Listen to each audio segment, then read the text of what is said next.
നമസ്കാരം. വാർത്തകൾ വേഗത്തിലേക്ക് സ്വാഗതം.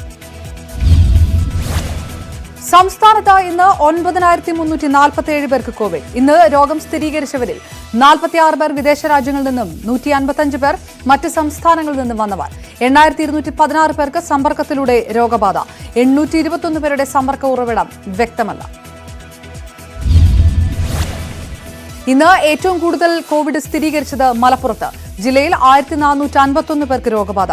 എറണാകുളം 1228, കോഴിക്കോട് 1219, തൃശൂർ 960, തിരുവനന്തപുരം 797, കൊല്ലം 712, പാലക്കാട് 640, ആലപ്പുഴ 619, കോട്ടയം 417, കണ്ണൂർ 413, പത്തനംതിട്ട 378, കാസർഗോഡ് 242, വയനാട് 148, ഇടുക്കി 123 എന്നിങ്ങനെയാണ് മറ്റ് ജില്ലകളിലെ കണക്ക്.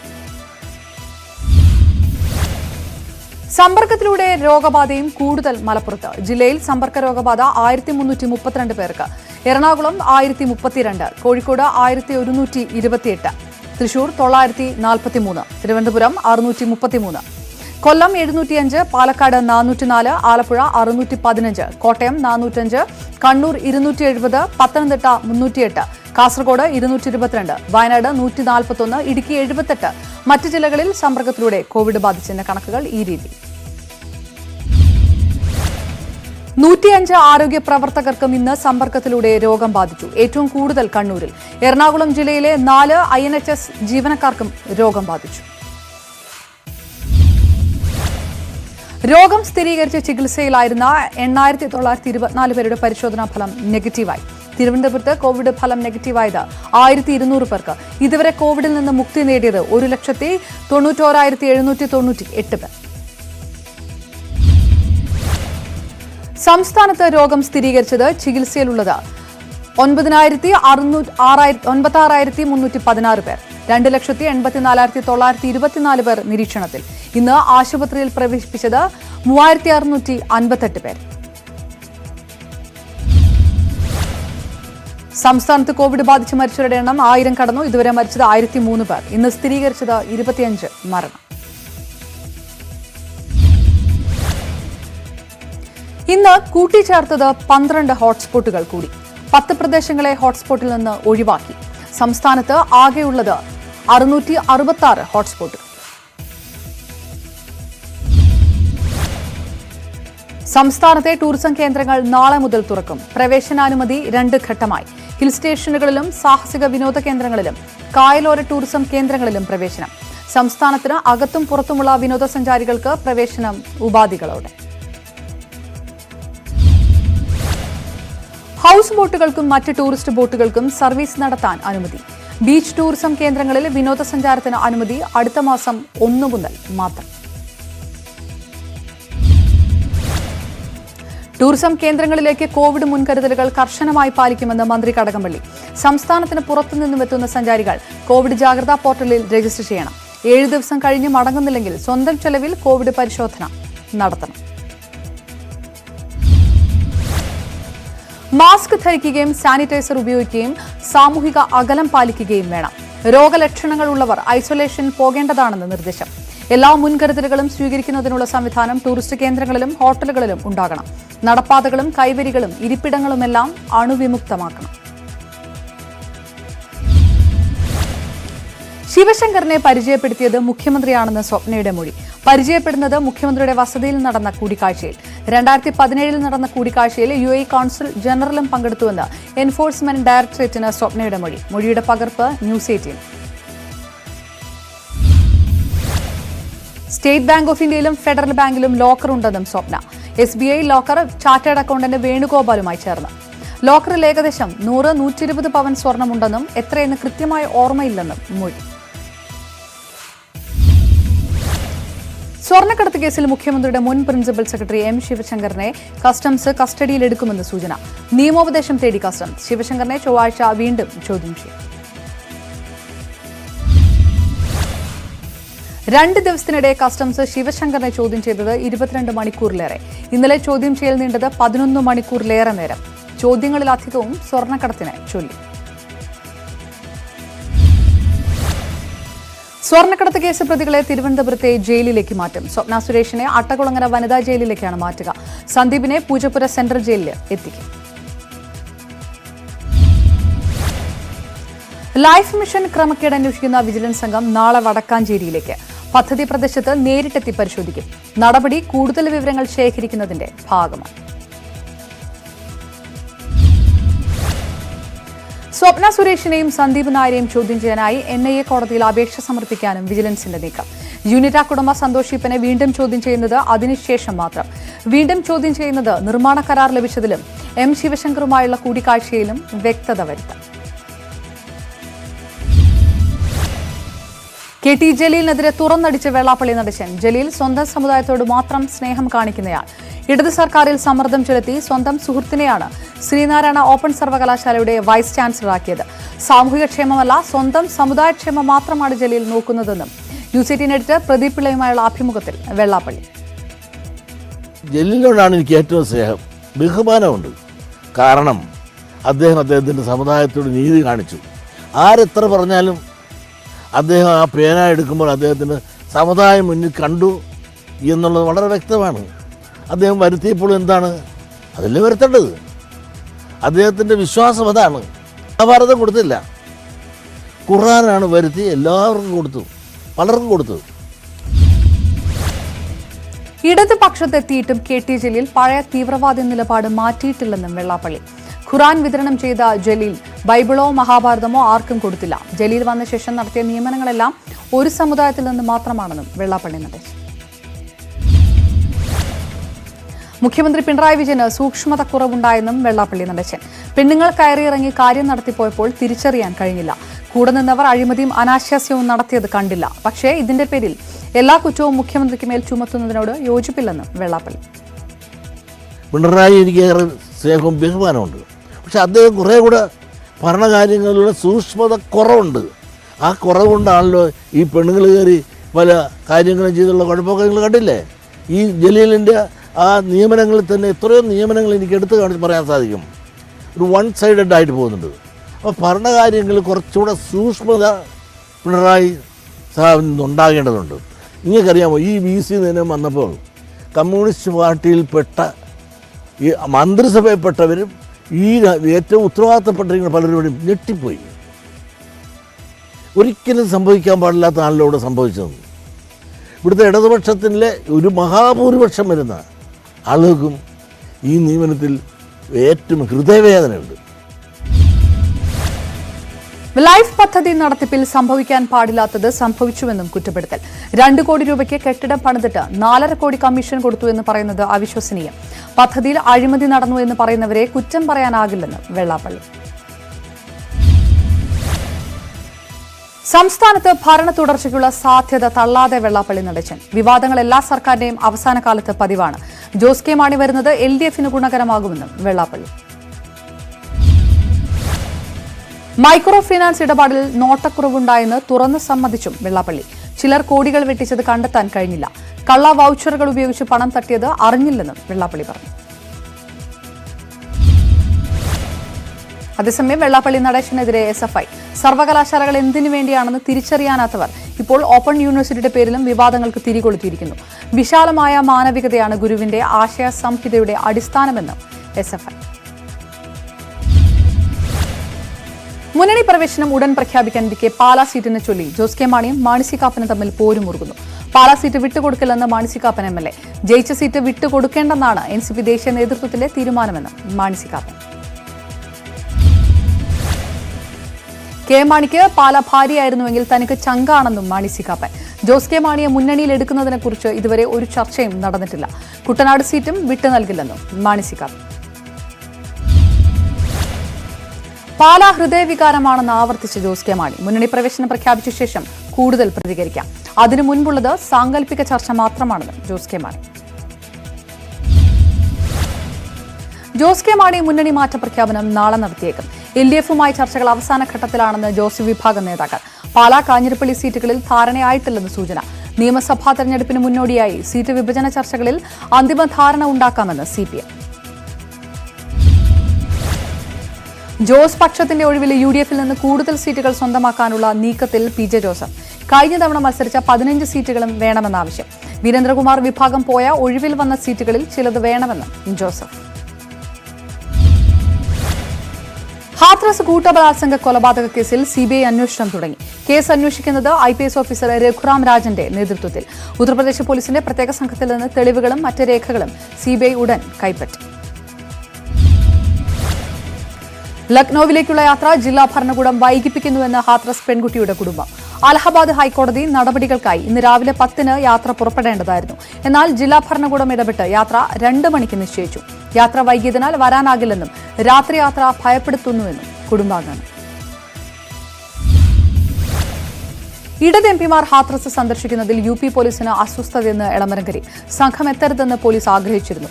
പൊതുശ്രദ്ധയിൽ നിന്ന് കുടുംബത്തെ അകറ്റാനാണ് ശ്രമം. കോടതി കേസ് നാളെ പരിഗണിക്കുന്നതിനാൽ കുടുംബത്തെ കോടതിയിൽ ഹാജരാക്കണമെന്നും അതിനാൽ സന്ദർശനം ഒഴിവാക്കണമെന്നും പോലീസ് വൈകിയാണ് അറിയിച്ചത്. മറ്റൊരു ദിവസം സന്ദർശനം നടത്തുമെന്നും എംപിമാർ.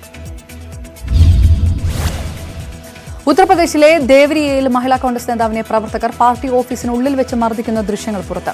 ഉപതെരഞ്ഞെടുപ്പിൽ പീഡനക്കേസിലെ പ്രതിക്ക് സീറ്റ് നൽകാനുള്ള തീരുമാനം ചോദ്യം ചെയ്തതിനെ തുടർന്നാണ് പ്രവർത്തകൻ മർദ്ദിച്ചതെന്ന് താര യാദവ്. സുപ്രീം കോടതിയിലെ മുതിർന്ന ജഡ്ജി ജസ്റ്റിസ് NV രമണയ്ക്കെതിരെ രൂക്ഷ വിമർശനവുമായി ആന്ധ്ര മുഖ്യമന്ത്രി ജഗൻമോഹൻ റെഡ്ഡി. ആന്ധ്ര ഹൈക്കോടതിയിലെ പല കേസുകളെയും ജസ്റ്റിസ് NV രമണ സ്വാധീനിക്കുന്നുവെന്ന് പരാതി. ജസ്റ്റിസ് രമണയുടെ കുടുംബം അനധികൃതമായി സ്വത്ത് സമ്പാദിച്ചിട്ടുണ്ടെന്നും ചീഫ് ജസ്റ്റിസിന് നൽകിയ കത്തിൽ ജഗൻമോഹൻ. സുപ്രീം കോടതിയിലെ ഒരു ജഡ്ജിക്കെതിരെ ഒരു മുഖ്യമന്ത്രി നേരിട്ട് കത്തെഴുതുന്നത് രാജ്യത്തിന്റെ ചരിത്രത്തിൽ ആദ്യം. തെലുങ്ക് ദേശം പാർട്ടി നേതാവ് N ചന്ദ്രബാബു നായിഡുവുമായി ജസ്റ്റിസ് രമണയ്ക്ക് അടുത്ത ബന്ധമുണ്ടെന്നും ആരോപണം. ആന്ധ്രാപ്രദേശ് ഹൈക്കോടതിക്കും ജഗന്റെ വിമർശനം. അമരാവതി ഭൂമി ഇടപാടിൽ ആന്ധ്ര ഹൈക്കോടതിയുടെ ഇടപെടൽ സംശയകരമാണെന്നും കത്തിൽ. ജസ്റ്റിസ് NV രമണ അടുത്ത വർഷം ചീഫ് ജസ്റ്റിസ് ആകേണ്ട ജഡ്ജി. ത്രിപുര BJPയിൽ മുഖ്യമന്ത്രി ബിപ്ലവ് ദേബിനെതിരെ BJPയിൽ പടയൊരുക്കം. ബിപ്ലവ് ദേബിനെ മുഖ്യമന്ത്രി സ്ഥാനത്ത് നിന്ന് മാറ്റണമെന്നാവശ്യപ്പെട്ട് ദേശീയ നേതൃത്വത്തെ സമീപിച്ച 7 MLAമാർ. ബിപ്ലവിന് ജനകീയതയില്ലെന്നും സ്വേച്ഛാധിപത്യ ഭരണമാണെന്നും സുദീപ് റോയിയുടെ നേതൃത്വത്തിലുള്ള MLAമാർ. ബിപ്ലവിന് ഭരണത്തിൽ അനുഭവ പരിചയമില്ലെന്നും ആരോപണം. കൂടുതൽ MLAമാരുടെ പിന്തുണയുണ്ടെന്നും അവകാശവാദം.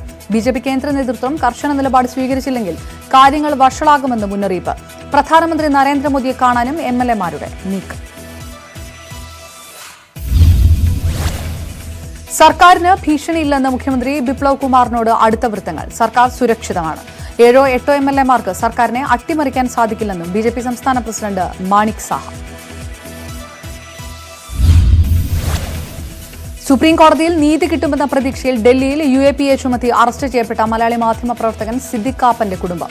നീതിക്ക് വേണ്ടി ഏതറ്റം വരെയും പോകുമെന്ന് സിദ്ദിഖിന്റെ ഭാര്യ റൈഹാനത്ത്. സിദ്ദിഖ് കാപ്പന് വേണ്ടി KUWJ സമർപ്പിച്ച ഹേബിയസ് കോർപ്പസ് ഹർജി നാളെ പരിഗണിക്കും.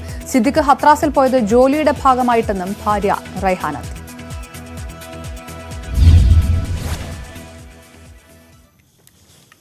ഇപ്പോൾ വരുന്ന വാർത്ത. അട്ടപ്പാടിയിൽ നവജാത ശിശു മരിച്ചു. കുക്കുപടി സ്വദേശികളായ പ്രീത, ഷനിൽ ദമ്പതികളുടെ ആൺകുഞ്ഞാണ് മരിച്ചത്. ഹൃദയ സംബന്ധമായ പ്രശ്നങ്ങൾ ഉണ്ടായിരുന്നതായി കോട്ടത്തറ ആശുപത്രി അധികൃതർ വ്യക്തമാക്കി.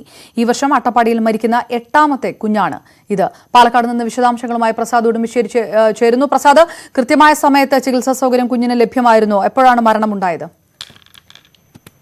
അപർണ, കക്കുപ്പടി സ്വദേശികളായ ഷനിൽ, പ്രീത ദമ്പതികളുടെ പ്രായമായ കുഞ്ഞാണ് മരിച്ചത്.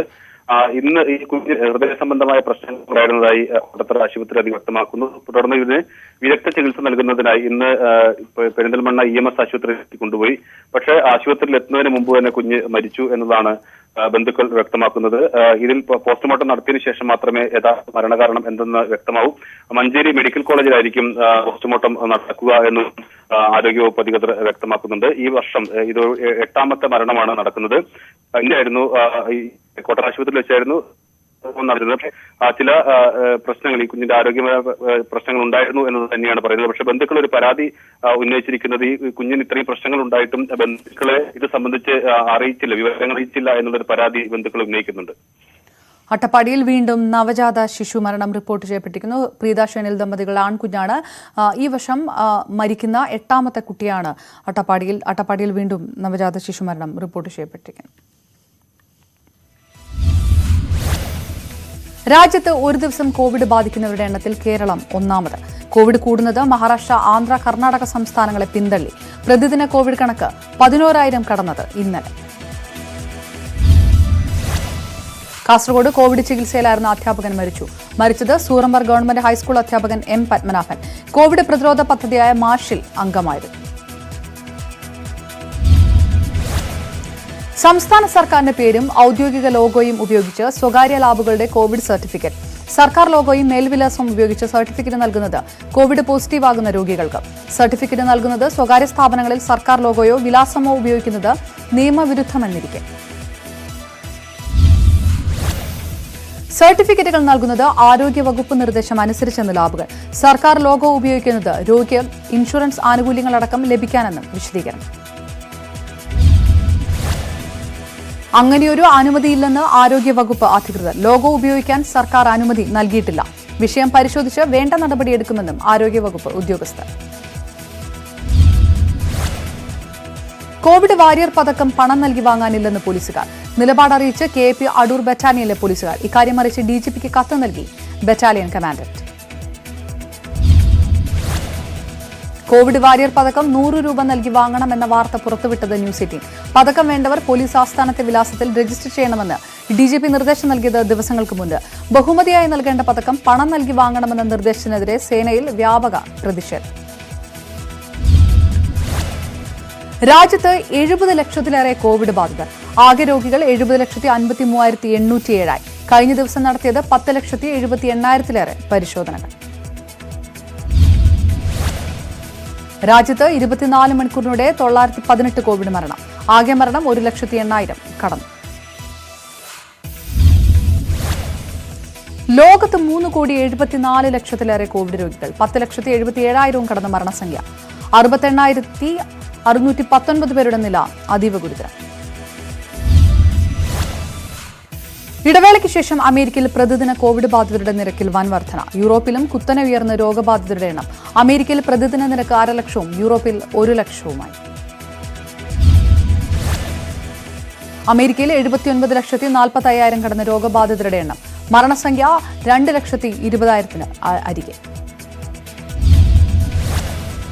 ആശുപത്രി വിട്ട ശേഷം ആദ്യമായി പ്രതികരിച്ച ഡൊണാൾഡ് ട്രംപ്. കോവിഡ് ചികിത്സയ്ക്കായി നിലവിൽ മരുന്നൊന്നും കഴിക്കുന്നില്ലെന്ന് അമേരിക്കൻ പ്രസിഡന്റ്. പ്രതികരണം വൈറ്റ് ഹൌസിൽ ജനങ്ങളെ അഭിസംബോധന ചെയ്യവെ. കഴിഞ്ഞ വ്യാഴാഴ്ചയ്ക്ക് ശേഷം ട്രംപിന്റെ ആരോഗ്യനില സംബന്ധിച്ച് വൈറ്റ് ഹൌസ് അറിയിപ്പൊന്നും നൽകാത്തതിൽ ആശങ്ക. കോവിഡ് നെഗറ്റീവായോ എന്നും വ്യക്തമല്ല. മാസ്ക് പോലും ധരിക്കാതെ ട്രംപ് ജനങ്ങളെ അഭിസംബോധന ചെയ്തതിനെതിരെ രൂക്ഷ വിമർശനം. കോവിഡിൽ ആശയക്കുഴപ്പം സൃഷ്ടിക്കുന്ന ട്രംപിന്റെ നിലപാടിനെതിരെ റിപ്പബ്ലിക്കൻ അനുകൂലികൾ തന്നെ രംഗത്ത്. തെരഞ്ഞെടുപ്പിൽ പ്രസിഡന്റിന് പരാജയമേൽക്കേണ്ടി വരുമെന്ന് സ്വന്തം പാർട്ടിക്കാരുടെ വിമർശനം. ബ്രസീലിലും കോവിഡ് സ്ഥിതി ഗുരുതരം തന്നെ. രാജ്യത്ത് 50,91,000 കോവിഡ് ബാധിതർ. മരിച്ചവരുടെ എണ്ണം 1,02,236. റഷ്യയിലും ഗുരുതരാവസ്ഥയിൽ മാറ്റമില്ല. രോഗബാധിതരുടെ എണ്ണം 12,80,000 പിന്നിട്ടു. മരണസംഖ്യ 22,454. സ്പെയിനിൽ രണ്ടാം ഘട്ട വ്യാപനം രൂക്ഷം. മാഡ്രിഡിൽ വീണ്ടും ലോക്ഡൌൺ. ജർമ്മനിയിൽ ബെർലിനിലും അടച്ചിട്ടു. ഇടുക്കി ചിന്നക്കനാലിൽ വെള്ളുക്കുന്നേൽ കുടുംബം വ്യാജ പട്ടയമുണ്ടാക്കി കൈവശപ്പെടുത്തിയ സർക്കാർ ഭൂമി റവന്യൂ വകുപ്പ് ഏറ്റെടുത്തു. കാലിപ്സോ ക്യാമ്പ് എന്ന സ്ഥാപനം സ്ഥിതി ചെയ്യുന്ന സ്ഥലമാണ് ദേവികുളം സബ് കളക്ടർ നേരിട്ടെത്തി ഏറ്റെടുത്തത്. സർക്കാർ ഭൂമിയും നിർമ്മാണങ്ങളും ഏറ്റെടുത്ത് ബോർഡും സ്ഥാപിച്ചു. അഞ്ചുമന ഭൂമിയിടപാടിൽ വ്യവസായി VS രാമകൃഷ്ണൻ സ്ഥലമുടമകളെ കബളിപ്പിക്കാൻ നേരത്തെയും ശ്രമിച്ചതിന് തെളിവുകൾ. വർഷങ്ങൾക്ക് മുൻപുണ്ടാക്കിയ കരാറിൽ പുതിയ വീട് വാഗ്ദാനം ചെയ്ത് ഒഴിപ്പിക്കൽ ശ്രമം. രേഖകൾ ന്യൂസ് 18. കാലങ്ങളായി പല രീതിയിലും ഒഴിപ്പിക്കൽ ശ്രമങ്ങൾ നടന്നുവരുന്നുവെന്ന് വിവരം. പല രീതിയിൽ ഉടമ്പടികൾ ഉണ്ടാക്കുകയും അത് പാലിക്കാതെ ആശയക്കുഴപ്പമുണ്ടാക്കുകയും ചെയ്യുകയാണ് റിയൽ എസ്റ്റേറ്റുകാരനായ രാമകൃഷ്ണന്റെ രീതിയെന്ന് ആക്ഷേപം. പണമിടപാടിൽ ആദായനികുതി വകുപ്പിനൊപ്പം എൻഫോഴ്സ്മെന്റും അന്വേഷണം നടത്തിയേക്കുമെന്ന് സൂചന. MC കമറുദ്ദീൻ MLA പ്രതിയായ നിക്ഷേപ തട്ടിപ്പ് കേസിലെ പുതിയ പരാതികൾ പ്രത്യേക അന്വേഷണ സംഘത്തിന് നേരിട്ട് നൽകാൻ നിർദ്ദേശം. കമ്പനി ഡയറക്ടർമാരുടെ ഇടപാട് സംബന്ധിച്ച രേഖകൾ ആവശ്യപ്പെട്ട് ബാങ്കുകൾക്ക് നോട്ടീസ് നൽകി അന്വേഷണ സംഘം. മറ്റ് നടപടികളിലേക്ക് കടക്കുന്നത് ഈ കേസുകളെല്ലാം പഠിച്ചതിനു ശേഷം മാത്രം. തൃശൂരിൽ നടന്ന കൊലപാതകങ്ങൾ ഒറ്റപ്പെട്ട സംഭവങ്ങളാണെന്ന് പോലീസ്. വ്യക്തിവൈരാഗ്യവും മദ്യപാനവും കൊലപാതക കാരണങ്ങൾ. ഒരു കൊലപാതകത്തിന് പിന്നിലും ആസൂത്രണങ്ങളില്ലെന്ന് മധ്യമേഖലാ DIG S. സുരേന്ദ്രൻ.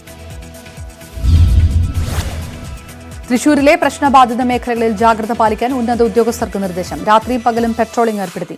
അന്തിക്കാട് നിതിലിന്റെ കൊലപാതകത്തിൽ പിടിയിലായ സനലിനൊപ്പമുണ്ടായിരുന്ന 4 പേർക്ക് വേണ്ടി പോലീസ് തെരച്ചിൽ ഊർജിതം.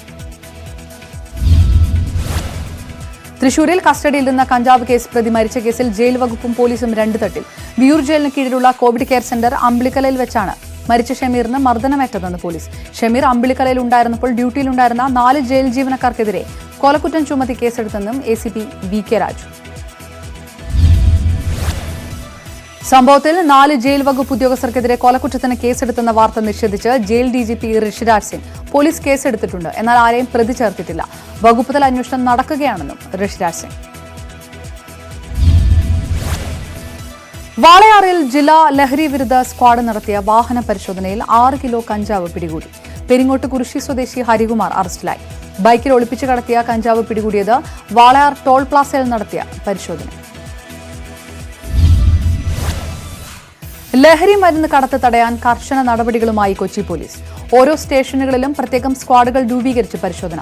ദിവസവും പിടികൂടുന്നത് നിരവധി പേർ. കൊച്ചി തോപ്പുംപടി പഴയ പാലത്തിൽ നിന്ന് ഒരാൾ ചാടി മരിച്ചു. മൃതദേഹം എറണാകുളം ജനറൽ ആശുപത്രിയിൽ സൂക്ഷിച്ചിരിക്കുന്നു. ആളെ തിരിച്ചറിഞ്ഞിട്ടില്ല. പോപ്പുലർ തട്ടിപ്പ് കേസിൽ CBI അന്വേഷണം വൈകുന്നതിൽ പ്രതിഷേധിച്ച് സമരം ശക്തമാക്കാൻ ആക്ഷൻ കൗൺസിൽ. കോന്നി ഹെഡ് ഓഫീസിന് മുന്നിൽ അനിശ്ചിതകാല ഉപവാസ സമരം ഉടൻ ആരംഭിക്കാൻ തീരുമാനം. ജനറൽ മാനേജർ അടക്കമുള്ളവരെ പ്രതി ചേർക്കാത്തതിൽ പ്രതിഷേധം. കോടികൾ തട്ടിപ്പ് നടത്തിയ കേസിൽ എല്ലാ പ്രതികളെയും അറസ്റ്റ് ചെയ്യണമെന്നും ആക്ഷൻ കൗൺസിൽ. സ്വത്തുക്കൾ മരവിപ്പിക്കണമെന്നും ആവശ്യം. ജില്ലാ കളക്ടർമാരുടെ ഉത്തരവുകൾ വൈകുന്നതിനാൽ സ്വത്തുക്കൾ മറ്റുള്ളവരുടെ പേരിലേക്ക് മാറ്റി രജിസ്റ്റർ ചെയ്യാൻ സാധ്യതയുണ്ടെന്നും ആരോപണം. വിവിധ ബ്രാഞ്ച് മാനേജർമാർ, ഉടമകളുടെ ബന്ധുക്കൾ എന്നിവരെയും പ്രതി ചേർത്തിട്ടില്ലെന്നും നിക്ഷേപകരുടെ കൂട്ടായ്മ. പോപ്പുലർ ഗ്രൂപ്പിന്റെ സ്വത്തുക്കൾ കണ്ടുകിട്ടുന്നതിനും മരവിപ്പിക്കുന്നതിനുമുള്ള നടപടികൾ പല ജില്ലകളിലും പൂർത്തിയായിട്ടില്ല. ചലച്ചിത്ര പ്രവർത്തക ഭാഗ്യലക്ഷ്മി മുൻകൂർ ജാമ്യത്തിനായി നാളെ ഹൈക്കോടതിയെ സമീപിച്ചേക്കും. ഭാഗ്യലക്ഷ്മിയും സുഹൃത്തുക്കളും മുൻകൂർ ജാമ്യത്തിന് ശ്രമിക്കുന്നത് യൂട്യൂബിൽ സ്ത്രീകൾക്കെതിരെ മോശം പരാമർശം നടത്തിയ വിജയ് പി നായരെ മർദ്ദിച്ച കേസിൽ. കഴിഞ്ഞ ദിവസം ജില്ലാ കോടതിയിൽ സമർപ്പിച്ച മുൻകൂർ ജാമ്യാപേക്ഷ തള്ളിയിരുന്നു. തദ്ദേശ തെരഞ്ഞെടുപ്പിൽ ശ്രദ്ധേയ മത്സരത്തിനൊരുങ്ങി തിരുവനന്തപുരം നഗരസഭ. 100ഇടത്തും ത്രികോണ മത്സരത്തിന് കളമൊരുങ്ങും. താഴെത്തട്ടിൽ നിശബ്ദ നീക്കങ്ങളുടെ തിരക്കിൽ മുന്നണികൾ. ഭരണം നിലനിർത്താൻ നീക്കങ്ങളുമായി LDF. നഗരസഭയിൽ ഭരണ തുടർച്ച ഉണ്ടാകുമെന്ന് CPM. ഇടതുമുന്നണി ലക്ഷ്യം 60-ൽ കൂടുതൽ സീറ്റുകൾ. 2015-നേക്കാൾ മികച്ച മുന്നേറ്റം കാഴ്ചവെക്കാനുള്ള തന്ത്രങ്ങൾ മെനഞ്ഞ് BJP. നേതാക്കൾക്കിടയിലെ പടലപ്പിണക്കങ്ങൾ തെരഞ്ഞെടുപ്പിനെ ബാധിക്കില്ലെന്ന് ജില്ലാ നേതൃത്വം. പ്രതിപക്ഷത്ത് മികച്ച പ്രവർത്തനം കാഴ്ചവെക്കാനായെന്നും BJP വിലയിരുത്തൽ. 2015-ലെ അപ്രതീക്ഷിത തിരിച്ചടിയുടെ ക്ഷീണം വിട്ടുമാറാതെ കോൺഗ്രസ്. പാളയത്തിൽ പട ഒഴിവാക്കാൻ UDF-ഉം ചർച്ചകൾ. ജില്ലയിൽ എവിടെയും റിബൽ ഉണ്ടാകില്ലെന്ന് DCC പ്രസിഡന്റ്. അടൂർ പ്രകാശനും PC വിഷ്ണുനാഥിനുമാണ് തെരഞ്ഞെടുപ്പ് ചുമതല. തിരുവനന്തപുരത്തെ നവരാത്രി വിഗ്രഹ ഘോഷയാത്ര ഒഴിവാക്കിയത് ആചാര ലംഘനമാണെന്ന ആരോപണവുമായി BJP. വിഗ്രഹങ്ങൾ വാഹനത്തിൽ കൊണ്ടുവരാനുള്ള തീരുമാനം പ്രതിഷേധാർഹം. കോവിഡ് മാനദണ്ഡം പാലിച്ച് ആചാരപരമായി നവരാത്രി വിഗ്രഹങ്ങൾ കൊണ്ടുവരണമെന്നും BJP ജില്ലാ പ്രസിഡന്റ് VV രാജേഷ്. കോവിഡ് വ്യാപനത്തിന്റെ പശ്ചാത്തലത്തിൽ തിരൂർ തുഞ്ചൻ പറമ്പിൽ ഇത്തവണ വിദ്യാരംഭമില്ല. നവരാത്രി ആഘോഷങ്ങളുടെ ഭാഗമായി നടത്തിവരാറുള്ള കലോത്സവം ഉണ്ടാവില്ല. തുഞ്ചൻ പറമ്പിൽ വിദ്യാരംഭം നടത്താതിരിക്കുന്നത് ആദ്യമായി. സംസ്ഥാനത്ത് ഇന്ന് 7 ജില്ലകളിൽ ഒറ്റപ്പെട്ട ശക്തമായ മഴയ്ക്ക് സാധ്യതയെന്ന് മുന്നറിയിപ്പ്. ഇടുക്കി, പാലക്കാട്, മലപ്പുറം, കോഴിക്കോട്, വയനാട്, കണ്ണൂർ, കാസർഗോഡ് ജില്ലകളിൽ യെല്ലോ അലർട്ട്. മറ്റ് ജില്ലകളിൽ സാധാരണ മഴയ്ക്ക് സാധ്യതയുള്ളതിനാൽ ഗ്രീൻ അലർട്ടും പ്രഖ്യാപിച്ചു. സംസ്ഥാനത്ത് 2 ദിവസം കൂടി മഴ തുടരും. നാളെയും മറ്റന്നാളും കേരളത്തിൽ ചിലയിടങ്ങളിൽ ഇടിമിന്നലോടുകൂടിയ മഴയ്ക്ക് സാധ്യതയുണ്ടെന്ന് കേന്ദ്ര കാലാവസ്ഥാ വകുപ്പ്. ശക്തമായ കാറ്റിന് സാധ്യത.